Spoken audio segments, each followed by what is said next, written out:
దేవుడు ఎంత గొప్ప దేవుడు అంటే ఎవ్వరి స్థితికి తగినటువంటి చాలినటువంటి దేవుడు, అంటే మన యొక్క స్థితికి చాలినటువంటి దేవుడు, గొప్ప దేవుడు. ఒకవేళ దేవుడు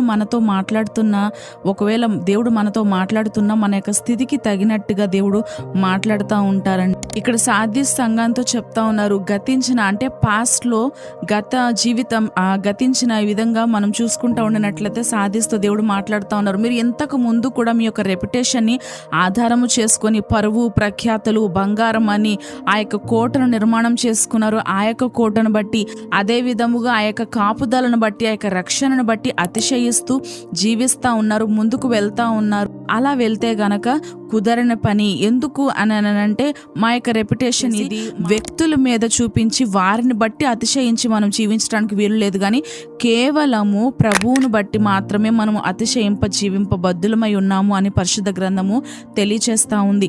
దేవుడు సెలవిస్తూ ఉన్నాడు, స్టాండ్ విత్ స్టెబిలిటీ, నిలకడగా నిలబడు. దేని మీద అంటే స్థిరత్వము కలిగి నిలబడు, విశ్వాసం అనే యొక్క బండ మీద, యొక్క పునాది మీద నీవు స్థిరంగా నిలబడు అని దేవుని యొక్క వాక్యము సెలవిస్తూ ఉంది.